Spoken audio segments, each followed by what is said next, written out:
Hello everyone, Minute Plus Meditation here, Sunday, September the 17th. This is the 24th Sunday in Ordinary Time. So, first reading is taken from the book of Sirach, and I'm going to go down to the third paragraph because I think it sort of situates with the first two paragraphs. Remember the end of your life. Remember the end of your life. And set enmity aside. Remember corruption and death, and be true to the commandments. Remember the commandments and do not be angry with your neighbor. Remember the covenant of the Most High and overlook faults. I mean, if we really took this seriously, this is Sirach. This is hundreds of years before Christ, maybe 150, 200 years before Jesus. If we took this seriously and really tried to live according to this, it's like, I'm going to die and go into the next world. What's worth carrying into the next world?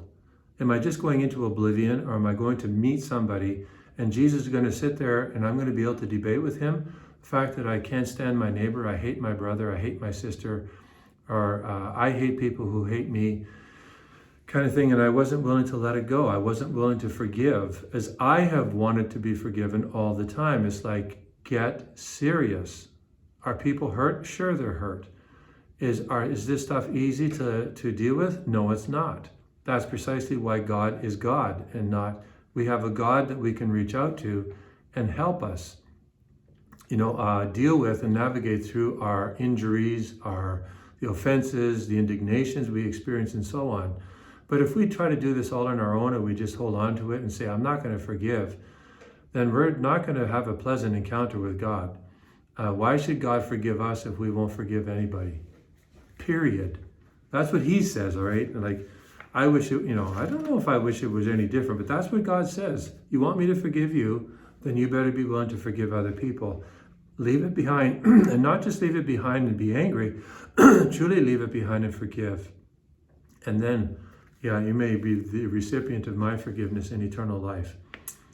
Second reading from the Epistle to the Romans. Brothers and sisters, we do not live to ourselves and we do not die to ourselves. If we live for the Lord. If we die to the Lord. That's really the recipe of true happiness. It's not about me, myself, and I. I call this, I'm not the first person to coin this phrase, the imperial, the unholy trinity. Me, myself, and I. No, it's about, if we do not live to ourselves, we do not die to ourselves. If we live to the Lord. So our life should be living to the Lord, and our whole death, as we approach, our death should even be to the Lord. Everything is to the Lord. So if we give this stuff over to him, if we orient our life towards Jesus Christ, we will benefit.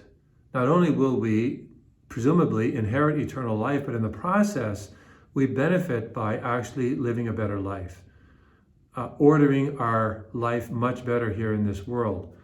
And that's something that each of us needs to seriously consider,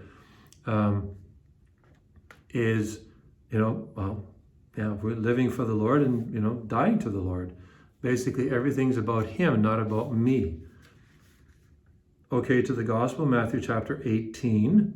Lord, Peter came to and said to Jesus, Lord, how often should I forgive my brother or sister if they sin against me? As many as 7 times? Jesus said to him, not 7 times, I tell you, but 77 times.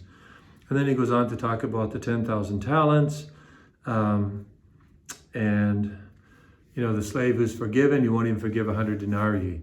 Well, it just kind of brings to, it sort of gives an example that Sirach referred to. It sort of brings to Sirach's teaching to life.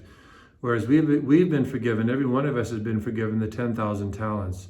Original sin, our personal sins, perhaps mortal sins, perhaps a lot of mortal sins, venial sins. Just the fact that the fact that God has forgiven us all this stuff, do we ever think about this seriously? And God will forgive us till the day we die, no matter what we do, as long as we're repentant. We could do it a gazillion times, God will forgive us. But you see, do we learn something every time we're forgiven? Not that we're just forgiven, but do we learn how to forgive? Just as God is teaching us that he's forgiving us, are we taking away from that, not just the fact that we've been forgiven, but we are learning how to forgive. So are we connecting the dots? And many times we just leave and don't think about how to forgive as God forgives us. And I think that's why many people are stuck and are unable to forgive those who offend them, and yet they presume that God is going to forgive them whenever they say they're sorry. So think about not only being forgiven, trust that God will forgive you, He's merciful and He's kind, but we need to learn from the encounter we have with Him how to forgive, so that it just doesn't stop with us and then doesn't go anywhere.